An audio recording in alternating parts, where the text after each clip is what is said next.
folks, we are here at Bar Louie's on a Wednesday night with Sean McGurvey of the Greenback Boogies, assistant captain of GBB, along with the captain himself of GBB, of course, Jason Stitches, as we call him as well, too. Welcome both to the podcast here. Later on, we're going to have Bill Hoffman here at least, and also anybody else. I think somebody else is going to show up. Jim Hunter may show up here as well, too. Oh, nice. We're going to watch the Caps and Penguins. Yep. You know, it's going to be debacle for the Capitals. So. No, come on. Yes, the fraud. I don't really have an allegiance either way, the but fraud that I is think known I'm as gonna. The Washington Capitals. I don't know. No one's bribed me yet on who I should root for, so it's kind of up in the air right now. I'm leaning toward the Penguins, but I mean, I don't know. Look, I'm not a huge Penguins fan, but when it comes to Caps and Penguins, I'm a big Penguins fan.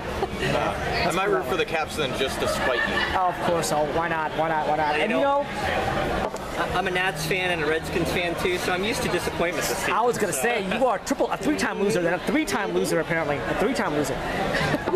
Go Washington. All right, folks, before we get started, I want to just quickly bring up to the fact that, hey, don't forget our volunteer charity work that we're going to be doing here has been postponed to the 26th, and we need your help because it's more than just volunteer time and effort. It's also money and food is involved as well, too. There's more material stuff that we need as well, too. So we're going to auction off myself, so I'll do anything that you guys need me to do, auction-wise, price-wise.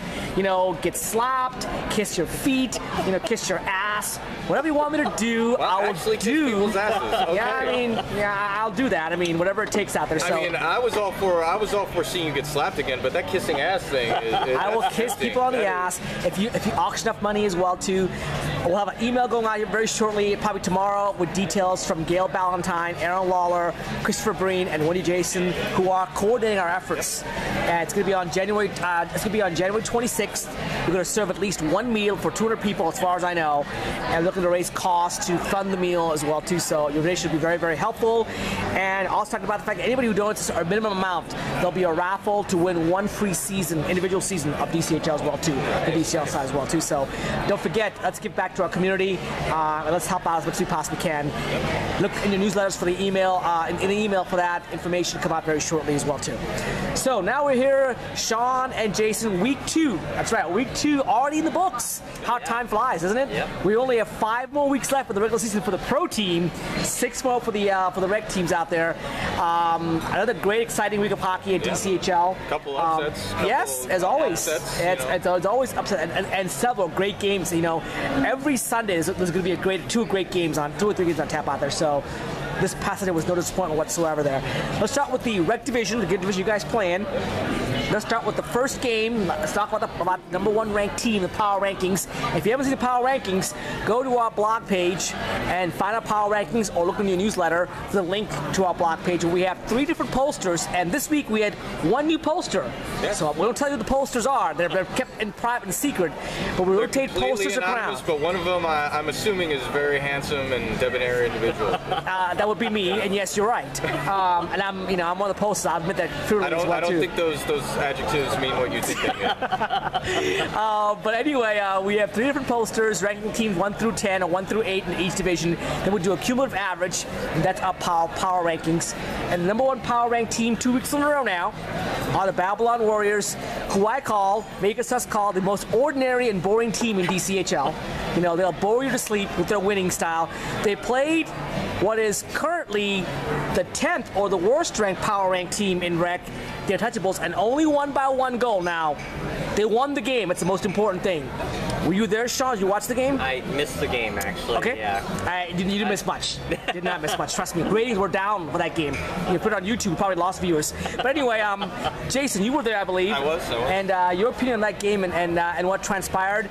And again, let's give credit to the Warriors. They are just they're a winning machine. They just win games. They don't impress you. They just win games. Your thoughts on that game? As you said, close game. I know I'm supposed to be impartial for these things, but let's be honest. I was rooting for the Untouchables. I was, and I thought they played very well.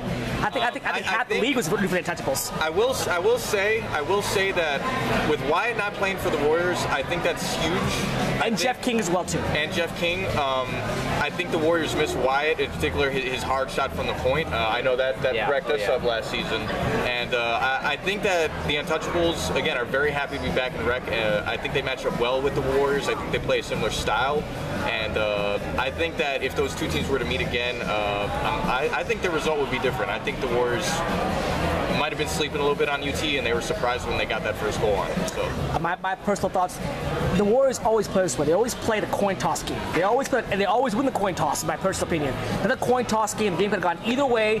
The Warriors didn't dominate this game. They're not. I mean, I thought the Untouchables played very, very well. It was a very evenly matched game. They got the goal late that they needed to win the game. Give them credit for that as well too. Another coin toss game that goes in the Warriors' favor, and you have to keep wondering how many times can they flip a coin and it could keep coming up heads or tails in their favor. You know, and I have to wonder about that. But when they play the boogies, that's when it's. There you go.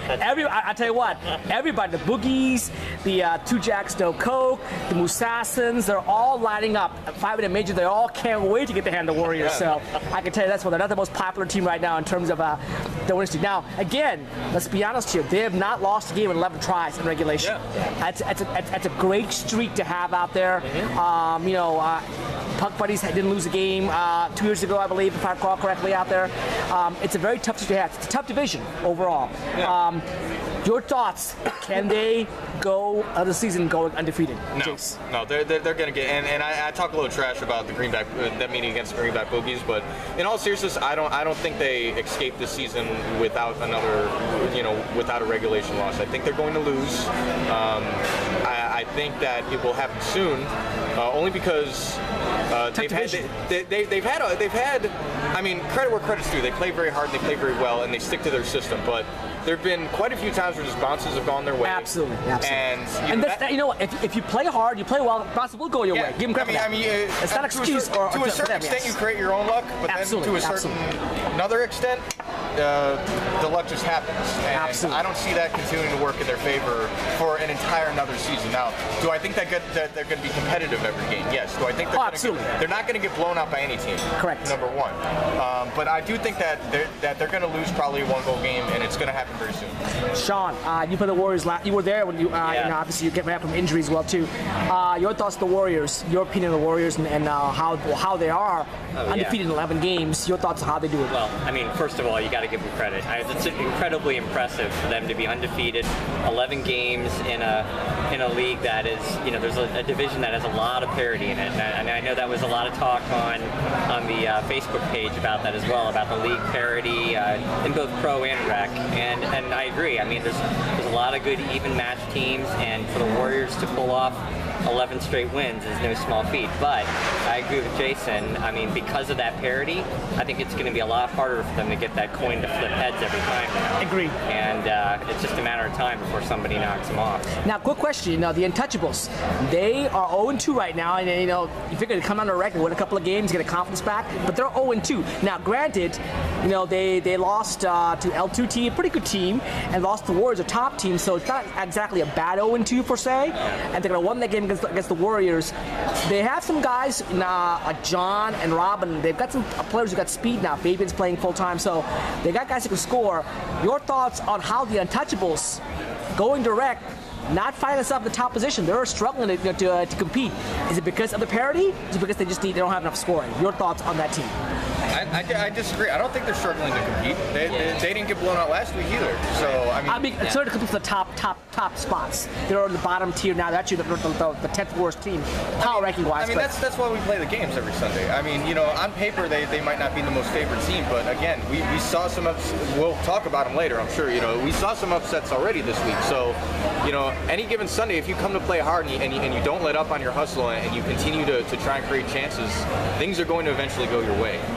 I don't sense any kind of pro division hangover to where they kept getting blown out in pro, and I don't sense any of that here. I think they fit well in rec, and I think that they come to play hard every week. I didn't see any let up from them.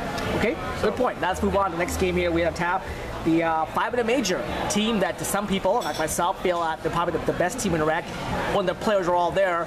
They were missing the key players this week, but they were actually upset. Unlike the Warriors who won, give them credit for that. The 5 in a major couldn't pull the win out against the lower seed team. So you want to give the Warriors credit where 5 in a major just couldn't do it. The Warriors did. 5 5-minute major loss to the Street Sharks. A game that was actually pretty well played. Not enough goal scoring for 5-minute major. Sharks played very, very well, and they won that game. A great example of an upset, as you mentioned earlier. That was an upset where, you know, a lower ranked team, an 8th through 10th ranked team, beat a number 1 or number 2 ranked team overall. How did they do it, Jason?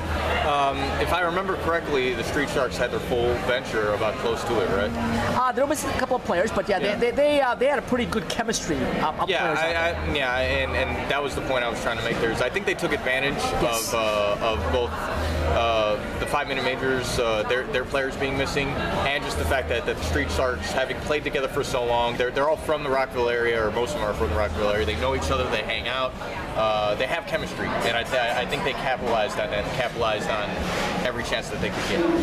One thing I noticed about the Street Sharks, the week number 1 Street Sharks were a little chippy about, you know, they were focusing on fishing too much.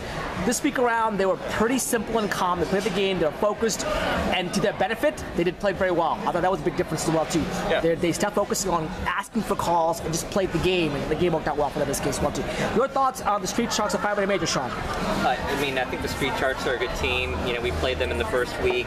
Greenback Boogies did.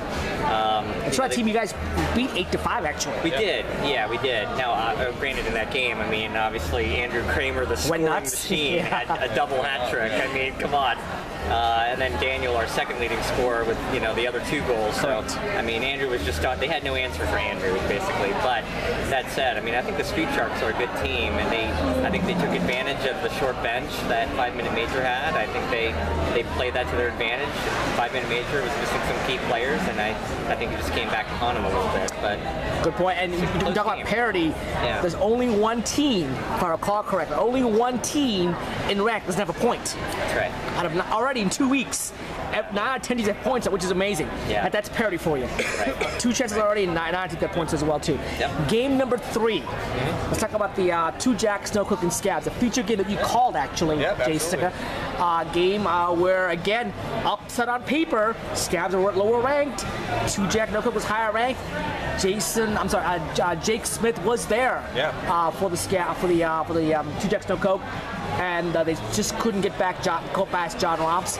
Was it John Romps, or was it just a combination of good defense and good goaltending, Jace, from what you saw? I mean, I think that played a part. John Romps was, you know, amazing as always. Always solid. Yeah, absolutely. I think the Jacks this game had trouble just connecting on passes, and there were a couple offsides calls I remember that really broke up any potential breakaways and momentum. So I don't think there's a chemistry issue. I just think it was an off week for them.